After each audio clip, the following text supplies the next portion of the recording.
Good morning. My name is Ben Lucas and I'm Chair of Public Services at the RSA, and I'm one of the Commissioners of the City Growth Commission. I'd like to welcome you all today to the launch of this report, which is the final report of the RSA City Growth Commission.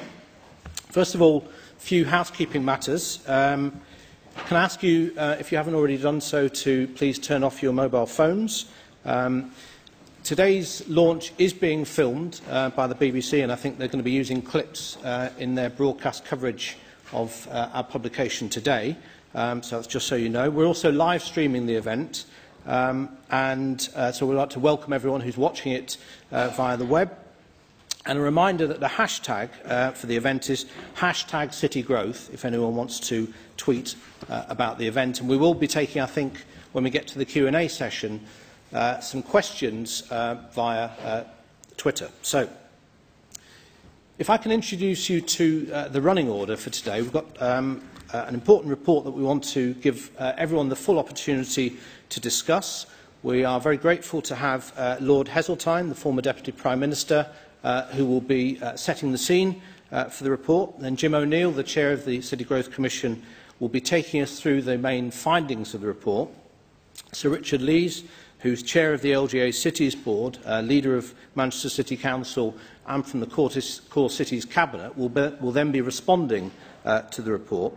And we're then going to have a panel discussion with Amanda Clack, who's Senior Vice President of the Royal Institute of Chartered Surveyors, Jules Pipe, who's Chair of London Councils and the Mayor of Hackney, and Tom Reardon, who's the Chief Executive of Leeds City Council. So this report that we're publishing today is the culmination of a year's work. We launched the fact that we were going to be hosting the Commission a year ago in this room, and our timing this year has been better by a day than it was last year, because we were rather badly affected last year by a storm that meant Richard, for example, couldn't get here to be here, and in fact most of the city leaders couldn't be here. The only one who could was John Collins from Nottingham, and that was because he'd come down the night before. So we're very fortunate that the storm blew over last night, and that we're therefore able to launch with everyone being present today. The RSA wanted to host this commission because we see there are enormous opportunities in our cities, and that those opportunities have gone untapped for far too long. Internationally, we have a picture in which it's increasingly cities that are driving growth. They are the concentrations of productivity, innovation and creativity that will be the future of our economies. But in Britain, too many of our cities haven't been able to achieve their potential, partly because of a very over-centralised system. So what we wanted to look at through this commission was two things, really. We wanted to understand what is the economic case for unleashing growth in our cities, and to what extent can that contribute to increasing the overall trend rate of growth for the UK economy. But we also wanted to understand what are the barriers that stand in the way of this happening, and in particular, how can we think pragmatically about how to transition from where we are at the moment to a situation in which cities are far more in control of their own economic destiny. So that's the context in which we run the Commission. We held evidence sessions across the country over the last year. Many of the people in this room have contributed evidence to us, and we're very grateful for that. And we've also had a lot of organisations submit evidence to us. We published 6 reports during the course of the Commission, all in the run-up to our final report. So it's been a process which has engaged a lot of people, and a process where we've always been very aware, and Jim was very insistent on setting this from the outset. There was a ticking clock of a year that we had to commit to, and we had to deliver our report within that timeline, which was a very good way of concentrating our minds in terms of what we had to achieve within that timescale. And we're obviously very grateful also to the commissioners who've been involved in this commission throughout and have contributed their time and their ideas. Many of them are in the room today, and I think later on either Jim or myself will introduce them, and also to the staff who've made this possible, Charlotte Aldrett and the rest of the Secretariat who are spotted around the room. So to them also a great deal of thanks. So it's my very great privilege to be able to introduce now Lord Heseltine, who I think has been the leading figure in recognising the potential of cities a long time before it was fashionable to do so, and who's consistently set a challenge not only for central government in terms of what they need to do to allow cities to achieve that potential, but also what cities themselves need to do to be more ambitious and clearer about what their economic opportunities are and to think about their governance. So it's a great pleasure to be able to introduce Lord Heseltine to set the scene for this Commission.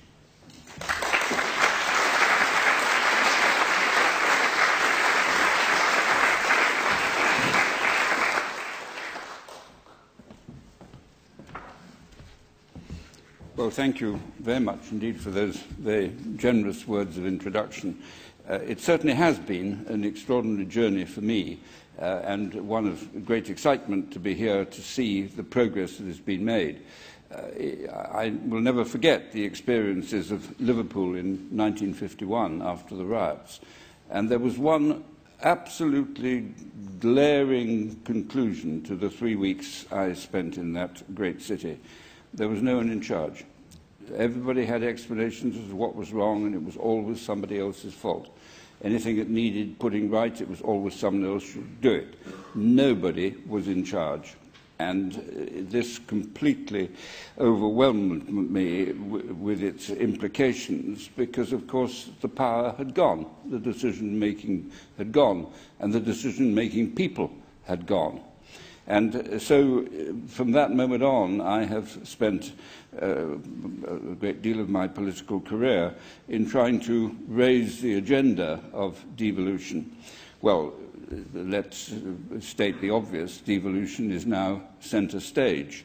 And I think that in thanking Jim O'Neill and his colleagues for this report, we should recognise that he pays tribute to the very significant progress that has been made.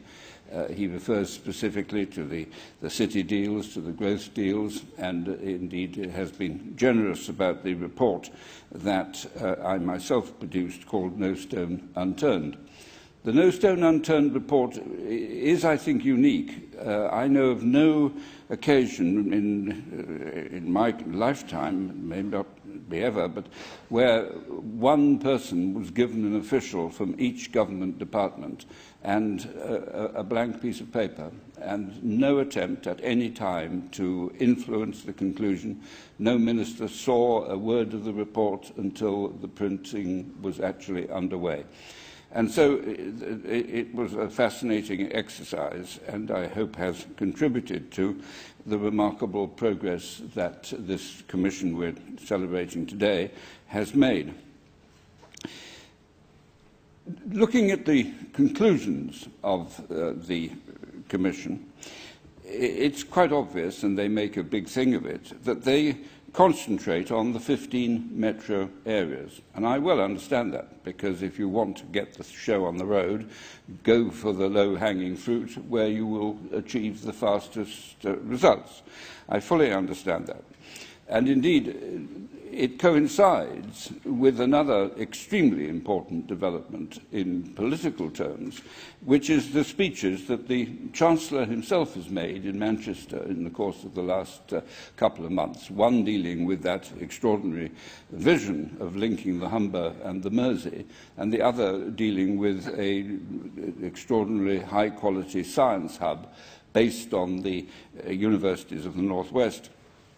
So this agenda is now, as I say, centre stage, and the report is a very welcome and thorough contribution, concentrating, as I say, on the low-hanging fruits.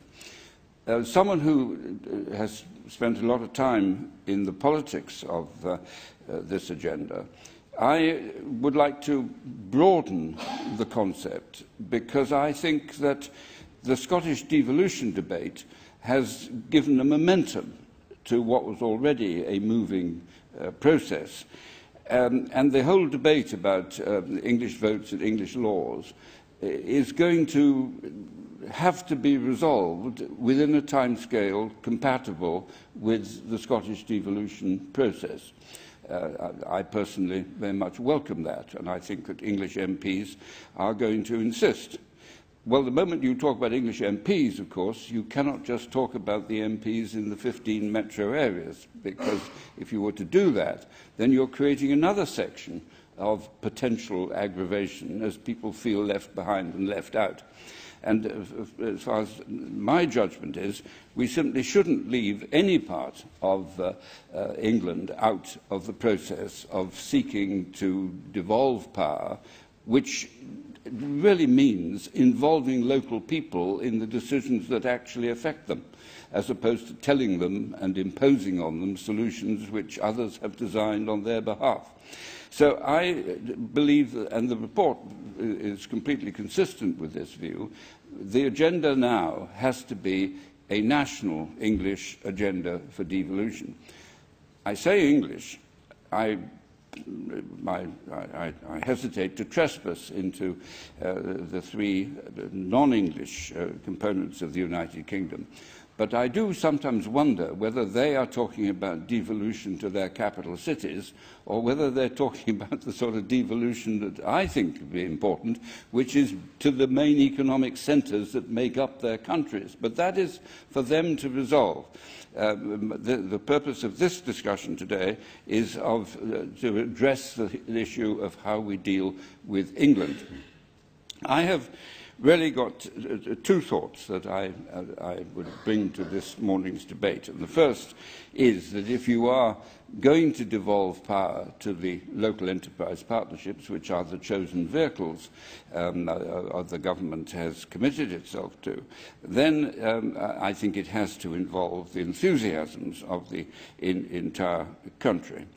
In other words, you do not allow the Whitehall machine to maintain its monopoly in very substantial parts of England.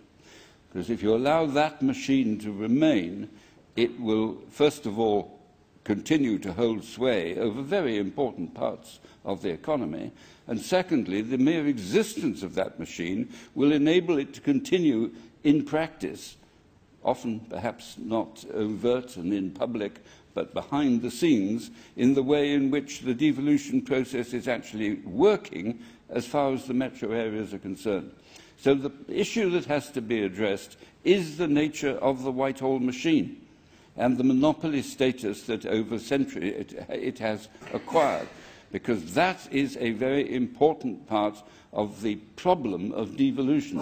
That machine is not naturally sympathetic to giving up the power that it has achieved. And so you have to address that.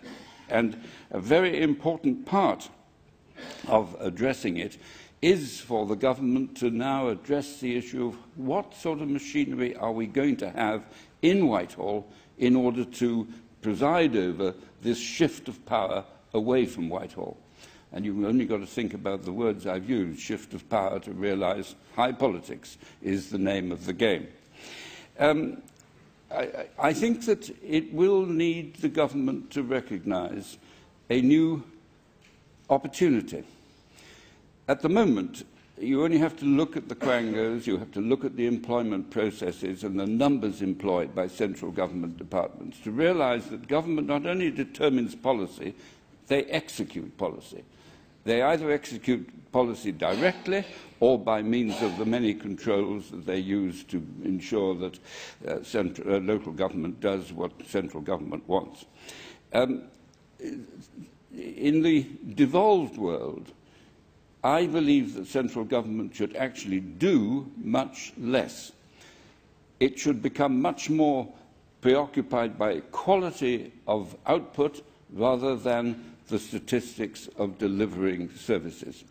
And the second thing, and this is perhaps not as welcome as the devolutionary agenda itself, governments are entitled to have policies. They are elected with mandates, and they cannot be expected to allow a situation to develop where a major metro authority or even a relatively small unitary county can actually say, well, we don't actually want houses, or we don't care about education, it's not our priority. Central government are entitled to make sure that the manifestos upon which they are elected are carried out. And so we're not talking about a sort of free-for-all in which power is just given back in some absolutist way. We're talking about a much more sophisticated arrangement of partnership in which a higher degree of decision-making originates where the people who will implement it exist and work. And I believe in order to do that, that it is necessary for government to concentrate now on how you implement, through the Whitehall machine, processes of that sort. It is not easy, but unless there is this debate about the practicality of how to do it, the danger is that the existing monopolistic processes will remain with all centralizing instincts that follow from monopolistic processes. So, ending where I began, the agenda is centre stage. The time is now. There is no way in which, in my view, the House of Commons is going to pass the Scottish devolution processes unless there is a fair settlement for England of a devolutionary nature. And in order for that, it is necessary for governments, because no one else can do it now, to take the very wide range of reports, such as this one, the speeches that have been produced on the subject, the research information, and turn it into an action plan.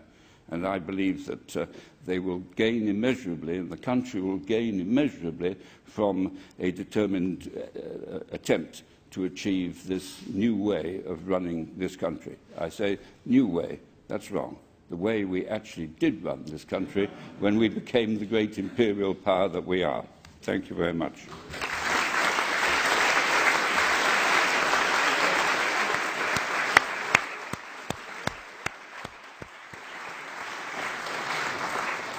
Jim, can I ask you now to set out the main themes of the report? And thank you very much, Lord Heseltine.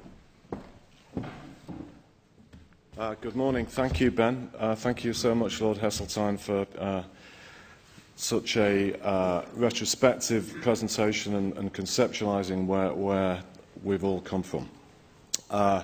It is a huge honour to be stood here 12 months later from what I think was the same room. Who would have thought over those 12 months that what we've been focusing on would be quite as topical and important as it's become. Ben thanked a lot of people. It would take up too much of my time to go through them all again, but I would just like to add my own thanks to Charlotte and the staff who have worked so endlessly to push all of us as commissioners and irritate a lot of people around the country, including the cities themselves, to host us and make sure we listen to what we had to listen to. And likewise to all my fellow commissioners, as Ben said, everybody has given up their time voluntarily and had to give up quite a bit of sweat in the process too, and it's been a fun thing for us to do. But I must also thank all of our sponsors, but also, lastly, I'd like to say thanks to all the people in our great cities. I've travelled around urban Britain more in the past 12 months than I've probably ever done before, other than watching a certain football team occasionally. And it's been in itself a deeply rewarding process to do. So let me just give you a few sort of big sound bites about this fantastic report, which is the culmination of our thoughts. And Ben touched on the most important thing at the start. When I was stood here a year ago, I articulated the case that, at least as chair, we would look at these issues, or I would especially, from a macroeconomic perspective. And we would try to think of interventions X, Y and Z that, if we could agree on them, to recommend them, and if we believed they could be implemented, we would only come up with ones that we thought would boost the national growth potential of the UK. one of the many important things that we have in the report is an illustrative example of what we think we have managed to pull off through the process. And we show that if the metro areas outside of London were to boost or choose, be allowed, supported to boost their game, to get their GVA or their gross value added to the average performance, we show very mechanistically that that would result in an additional $60 billion of real GDP, which I wish I would have worked out before I put it in the report, actually translates into 0.2% for the rate of GDP growth for the country between now and 2030. So in principle, satisfying exactly what we set out to do in the first place. We do not, I hastenly add, pinpoint how each of the things we've come up with will achieve that, but linked to what Lord Heseltine says, that sort of depends on others, now that our commission is coming to an end, to take up the mantle about some of the ideas and hopefully delivering that. And let me now give you a brief, for the next 10 minutes or so, highlight of the things that I personally believe are so important that are contained in detail in this report. And again, I'll start from some simple observations that inspired me from the start.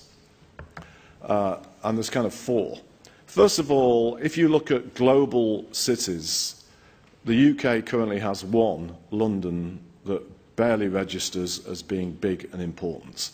And as we've shown in our initial document, and it's discussed again here, global economic growth in the most important places is concentrated around the most important urban centres. So there's fact number one.